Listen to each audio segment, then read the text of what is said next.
We need the nourishment that goes beyond content. Yeah. Information, ones and zeros, sound bites, Netflix, YouTube, Instagram. We need more than that. We need a depth of people being real and vulnerable and transparent and open. And that's, I am optimistic that all the stuff that pulls men together, like content-wise, also begins to draw them into community.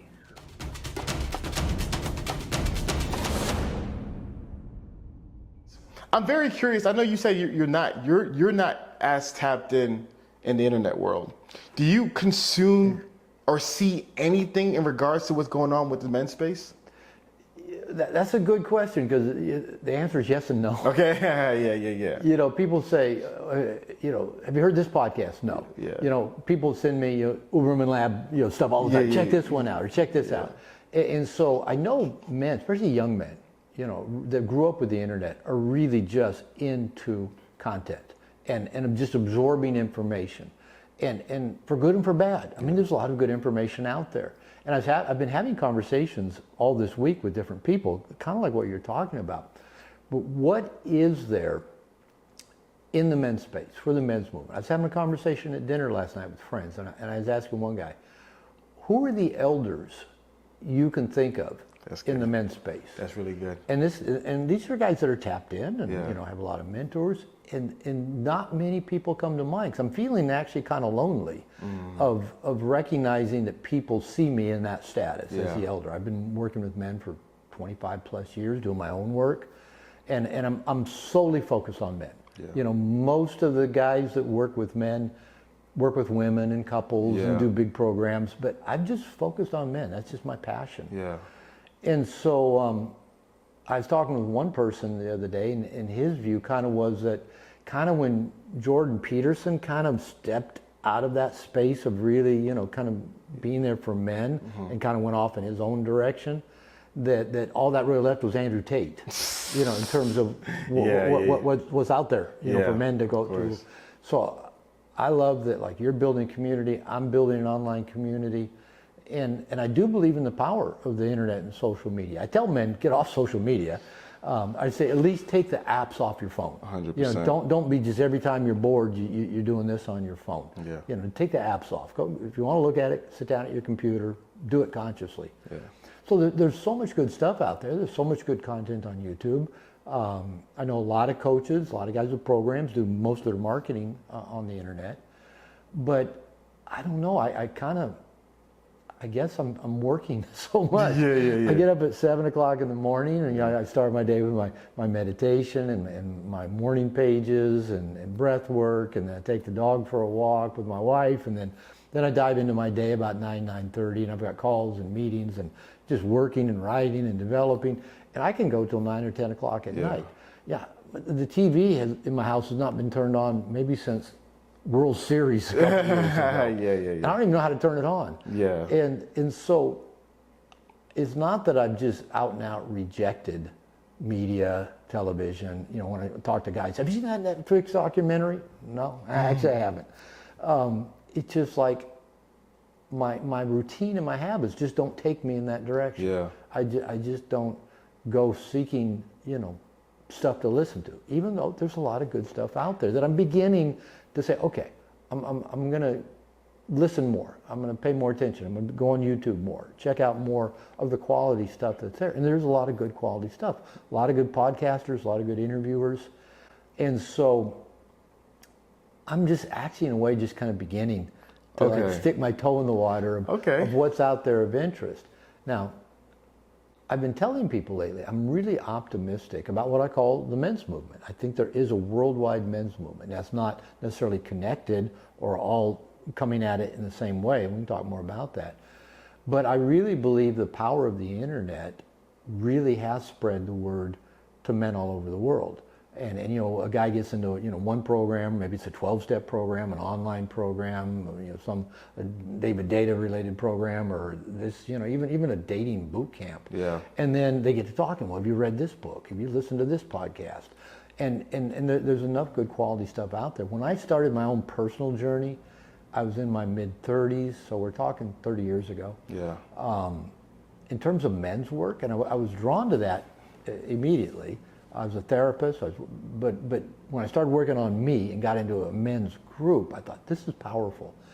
And so as I looked, that's pretty much pre-internet, pre-Amazon, and all that was really out there that I found was like Robert Bly's Iron John mythopoetic movement, which was cool. It was a good foundation, good starting point. But that's about all there was. I went out in the woods and beat a drum and had a talking stick and said, "Oh," but there wasn't anything else. And if you heard of anything else, you heard it word of mouth. Somebody knew of somebody, an EST program, Sterling Weekend, something. But unless you just knew somebody that was doing it, you never heard about that stuff. So I'm just thrilled that the platform is there to communicate good stuff, and it coexists along with all the bullshit. And there's plenty of that, Dr. There's plenty of bullshit. There's plenty of it. Every time a friend says, "Oh, Robert, you got to get on TikTok. I mean, it's just blowing up. I'm doing this on TikTok." Even my financial advisor, he's older than I am. He's in his 70s. "Robert, you got to get on TikTok." Every time I try to get on TikTok, tell you get on TikTok. Oh man, I can't be on TikTok more than 5 minutes. And why does it keep giving me this stuff? I want the good stuff. Where do you find the good stuff? Oh man, this is so good. So I like where you're going because the past couple years I've been just reflecting deeply because to me, I haven't been doing this for as long as you have, but in 2010, I became a Christian, and that year I found a content creator, but really a pastor. His name was Pastor Mark Driscoll, highly controversial, but I love him. And he was the guy who was beating the drum for manhood, masculinity, and just... Within a Christian movement. Within a Christian movement. But Pastor Mark was so good because it wasn't like a wild at heart type of Christianity. Right. It wasn't kind of one of those promise keepers type of Christian. No shame to those movements, but it was like he was a real sociologist. Like he was really a cultural practitioner, and he was, to me, one of the best teachers outside of yourself and Dr. Peterson and a few others for male and masculinity. Right. So, that started a passion in me to want to be really passionate about helping men. So I've been in this space for about 14 years, not even as close as you have. But to me, what I realized, and this is even part of, and I'll probably tell you a little bit more about even my feelings about going back to content as well, is that there's not enough salt and pepper in the content creation space. What do you mean by that? This. The goat. There's not enough grace. There's not enough grace. There's not enough grace in the content creation space for men. And so what I've seen, and there's like two kinds of people that I've seen do the content creation space for men who are dominating. The most common person to me is let's call him Peter Pan. It's the boy who won't grow up. Right. I call that hanging out in the nursery. Everything gets pushed to them. Yes. They've never actually been initiated, never been challenged. Yeah. And we can talk more about that too. And a lot of young men are in that category. 100%. So you have this Peter Pan type guy, and his message is such a teenage boy's fantasy of promiscuity, of hedonism, of lavishness, of just hot women, fast cars, whatever the ego wants. Whatever it is, and it's appealing to Peter Pan's message. Appealing to whom? Like the story, lost boys. Yeah, exactly. That's who Peter Pan's message is appealing to. It's appealing to lost boys, and so I started seeing man, when I live in the real world, as you probably live in as well, and I'm around great men such as yourself, the message is so antithetical to what Peter Pan and the Lost Boys are teaching on the internet. And it's like, but unfortunately, so many of the more established males, such as yourself, who are living a great life and are happily married and life is good, they're enjoying life, they're enjoying life. They're not trying to be disturbed. They're not trying to be in the filth. They're not trying to engage in the cesspool. And so it's kind of left a chasm toward all these little kids and even some of these little girls who just copy and paste what the guys say and just are these terrible puppets, are now dominating the space, and I'm just so happy that you're now stepping your toe in the waters, because we need guys like you. I heard somebody say the other day, man, I wish I had the enthusiasm of a 23-year-old life transformation coach. I'm thinking, somebody at 23 it's crazy. has the wisdom to coach me up, and some might. I'm bouncing around a lot, but if you'd asked me if I believed in fate 5 years ago, I don't know. Yeah. I'm not sure. But I think I do. I think I do believe in fate and destiny, that I'm here for a reason. I'm on a path. I've been on that path. Everything I've done, even my mistakes, are part of that path, the journey, the training, the learning, the getting. And it's not like I'm getting ready to do it in 20 years. I'm doing it now. Yeah. But my intention is to be all in with continuing the work I do with men for the next 20 years. Because, number one, I'm in good health. If I quit working, if I retired, what would I do? I'd get up and still want to do the same stuff I do now. Course. And I'm working at learning to do it with a little bit less stress, just build in a little bit more relaxation, free time, which is good. It'll keep me healthy. But I see myself 20 years from now, I want to be stronger, fitter, better balanced, more energy than I have now in 20 years. That's awesome. Because I really believe I'm at the peak, and that's going to grow, of my influence. Think about it. Airlines make pilots retire at 65. Yeah. Unless they've got some kind of disability, at 65, they've been flying airplanes for 30, 40 years. Yeah. They're better than, the 23-year-old flying the airplane. And I thought, I am at my peak of my experience, my wisdom, my connections, my just vision. Yeah. And why would I quit now at my peak? And so I thought, okay, 3 out of 4 of my grandparents lived into their 90s. Yeah. I'm going for it. So I'm going to be around another 20 years. I love it. And I don't know what that's going to look like 20 years from now. Yeah. I didn't know what it was going to look like today, 3 years ago. Yeah. But that's kind of the fate part. I don't have to figure that out. I think whatever it is I need, whatever direction I need to go, is going to just keep coming to me. Doors are going to open, opportunities going to present themselves. So I'm just in this mode of just saying yes to opportunity, but also being in a default no of anything that distracts me away from this path. No, this is good. This is good. So I plan on being around, but as I was saying, I was talking to some friends the other night. I also want some other peers. I want some other elders. And so I'm kind of on a mission as well. It's just started thinking of this. I was at a men's retreat this week, and they're all in their 30s and 40s, and they look up to me, which I can understand that. I'm okay with that. And but I thought, who are the others out there as well? We need them. We need them, and maybe they're there, but I just don't know yet, or they're not visible, or I haven't. Because talking about content, on the men's program leading, we have over 55 calls a month that guys can jump on Zoom calls. I'm on one every week, and about once a month I do an interview, where I just interview somebody that I like. And so next month I'm going to have Warren Farrell. He's older than I am. He wrote Myth of Male Power and Boy Crisis. I'm going to have Robert Augustus Masters come on. He's older than I am too. That's great. So I'm kind of on a little bit of a journey, a parallel journey of finding the elders and connecting with them, and getting them on my show, because anything can happen at any time. And I thought, I don't want to go, I wish I'd gotten them on the show while they're still alive. Yeah. So we need the elders. No, I love everything that you said. It's really interesting because you said you're very encouraged by the future of men. I'm optimistic as hell. I really am. And I've definitely taken Patrick Bet-David's philosophy. I think the future is bright, but I think the future what was that quote from Batman? Batman, the night is always darkest before the dawn. Yeah. You know? Yeah, that kind of came before Batman. Okay, but hey, I remember it from Batman. Yeah. But it obviously came before Batman. That's like with great power comes great responsibility. From Uncle Ben. Where'd that come from? It came from Spider-Man. Yeah. Well, actually, it existed, before Spider-Man. Okay, so maybe they come from Batman, but so I had this. I've been thinking about a lot of these ideas, and I'm curious how you feel about this.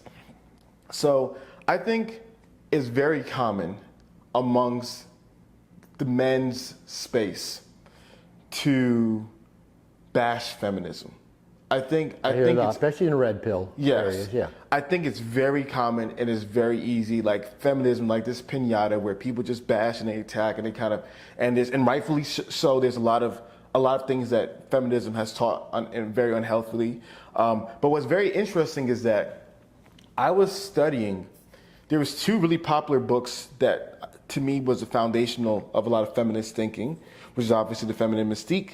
But the second one most people don't talk about is called Sex and the Single Girl. I'm not sure if you're familiar with that. Maybe a little bit. I have heard of it. Yeah. So, really popular book that Sex and the City is copied off of. It was a woman who wrote it in the 50s, or it came out in the 50s and 60s, and it was the first time like female sexuality was really publicized in a very open and raw manner. The book was banned in multiple states. Like it was one of those like, oh my gosh, what's going on? Like this is poisoning the youth. And it's so fascinating because they interviewed the author of the book back in the 60s, and they said, man, like how do you feel about being a role model to these women? And I'll never forget what she said in her interview. She literally said, and I'm paraphrasing here, I'm not a role model. I'm just the only one talking about these issues. That's the problem. The problem was there's certain people who are far from role models. Yeah. Like Charles Barkley. I'm not a role model. Yeah, they're far from role models. They're far from the exemplar. They're far from the example. But they're the only ones talking about the issues. So as a result, all the young people trying to figure out life and wanting some guidance or wanting some awareness or wanting some understanding, they flock to these people. But then you have the individuals who are like amazing housewives or amazing women in the workforce, or these high quality women that obviously know promiscuity is no path to happiness for male or for women. Definitely not for women. They're just quiet. They're not writing books. They're not really being verbose about their ideas. And so to me, I saw that ideological capture from 60s to like probably 2000s, where it was the loudest people in the kind of feminist space were kind of the people teaching the worst ideas. Yeah. And so I kind of feel like in the space for men, like you said, when you were growing up, there was nothing. It was just kind of a void. Yeah. And then now, so many people are talking. But as a result, I'm curious how you feel about it. My fear is that there's so much terrible information out there. And I don't know what's worse, having no guidance or having terrible guidance. Yeah, both. And again, you and I were chatting, getting set up, and I don't use social media. Yeah, I have social media accounts for my businesses, but I don't get on social media. I'll get on YouTube if I want to learn how to do something, how to work my cameras, something breaks on my RV, how do I fix it? Yeah. So great information. And a lot of crap even looking for that stuff. People that just, don't know how to shoot a video, or it's hard to understand them or whatever. So there's good and there's bad. And I don't have like, oh, here's my philosophy, here's what I think is going to happen, but here's what I do see. In terms of men's movement, when I, and talk about, a bunch of different things I can say here. The thing, well, going back to the book you mentioned and the attention it drew. When I wrote No More Mr. Nice Guy, and I finished writing it 25 years ago, I got an agent who loved my book, and he was shopping it to major New York publishers, and a lot of them looked at it, and I talked to a lot of editors, mostly women, that said, Robert, I like your book. It's a good book. It's well written. But our marketing department says men won't buy a self-help book. And then they might, especially one that tells them they're losers. Yeah. And I go, you don't know. You don't know what's out there. You don't know the guys. I said, if you don't publish a self-help book for men, how are they going to buy it? That's a good You point. know, their statistics said, oh, publish this stuff for women because women buy it. You know, they're like most industries, they're data driven, and the results, you know, okay, this got results, let's do it again and again and again because it got results, even though it may not be, you know, the best stuff. Well, it got results, so let's do it again. Music industry was the same way. And the internet has opened that up because anybody can get a book published now on Amazon. Yeah. And great. Used to be if you were self-published, that was a sign of shame. Exactly. Oh, you couldn't get a real publisher. Couldn't make it in the big leagues. Yeah. But, you know, how many companies told me men won't buy a self-help book? And that was, again, pretty much pre-Amazon, pre-ebook readers, you know, YouTube videos, podcasts, all of it. So things have changed a lot in 25 years. And now, you know, somebody watches, you know, your podcast, that podcast, this podcast, books mentioned, whatever, it's in the show notes. They go click on it, go to Amazon, they buy the book, and people who bought this book and this book. So they buy that book and that book. Maybe don't ever read them. Yeah. But the truth is, men buy books, right? But here was a whole industry said, we're not going to publish books for men because they don't buy them. See, it was just money driven. And they had their heads up their asses. They didn't even know what they were talking about. Yeah. Men buy books. My book royalties are 6 figures a year. They have been for several years. And they keep getting bigger every year. Men buy books. So men thrive on information. Now, that's good and that's bad. I'm giving you an example. I was going to share this earlier. I had dinner with 2 groups of young men. One group last night, one group the night before. Both men primarily in their 30s. And the first group was a group of people, I didn't know anybody. But the person who invited me to come have dinner with him is a local podcaster. And he has a bunch of his friends, all 30-something. All really intelligent, really well-informed guys. And we went out at a nice dinner here in Austin. And the entire dinner, you know, hour and a half or so, 2 hours maybe, we talked about information, content. You know, all well-informed. The podcaster that invited me to come interviews like you, lots of big-name people, knows all the names, and he's a fount of information. Everybody at the table would just keep adding information, stuff they'd read, Netflix documentaries they'd watched, you know, this podcast they'd listened to, this book they'd read, and it was interesting. And I left feeling malnourished. That's all it was. It was just a big salad of just people throwing in different tidbits of information. Yeah. And it was interesting. You know, we guys like to do that. We like to impress each other with information and, you know, make a joke or act smart or impress. And every one of the men at the table, you know, I thought, he's a good guy. He's a good guy. But I didn't really know them. Knew nothing of them other than what information bits they've consumed and they just spit back out. Yeah. Right? I went to dinner last night with a group of guys, all of which I've known for a little while. And I was at a retreat this last week with 4 of them, and then there were about 3 or 4 others, just men I've known, who I've been in men's programs with. So I've known them. Right? Yeah. And yet they're all smart guys, same age, listen to the same podcasts. They have the same content around them. But we all talked about our lives, our relationships. A couple of them have babies. This is good. You know, a couple, you know, they've been away from their wives for a few days, and their wives are a little crunchy because they wanted to go out and be with some guys again that night. And we talked about, you know, our erectile issues and our struggles to be in good health, and you know, and we're talking about supplements and you know, things that, you know, but it wasn't just a barrage of information. It was guys sharing themselves. It was being real.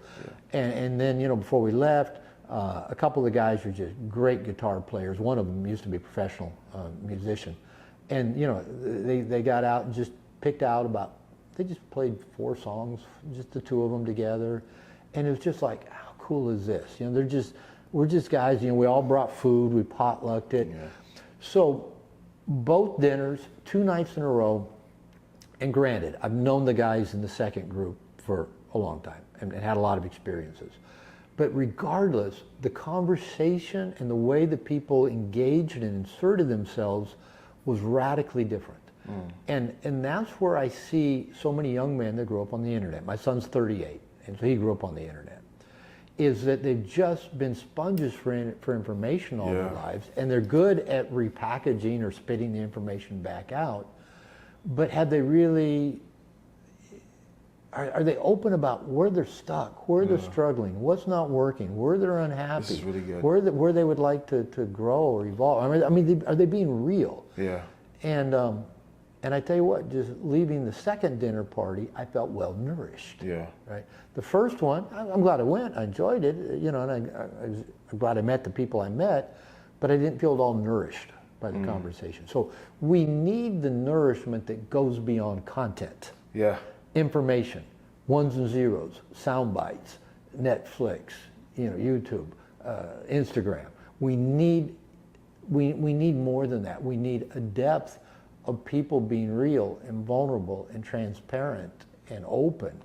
And I am optimistic that all the stuff that pulls men together, like content-wise, also begins to draw them into community. This is really And good. it's in community that we start getting the thing I got at the dinner party last night. Yeah. The connection, the openness, the support, tons of hugs. I'm hugging my buddies all the time. Yeah.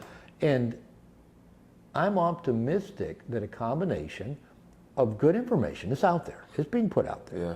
And the guys that want to find it will find it. And then opportunity for community and combining those. I'm optimistic as hell about the future of men, the future of the world, the future of women because of the good men that are evolving into their highest selves. So I'm excited. I'm really excited for the next 20 years, hopefully longer.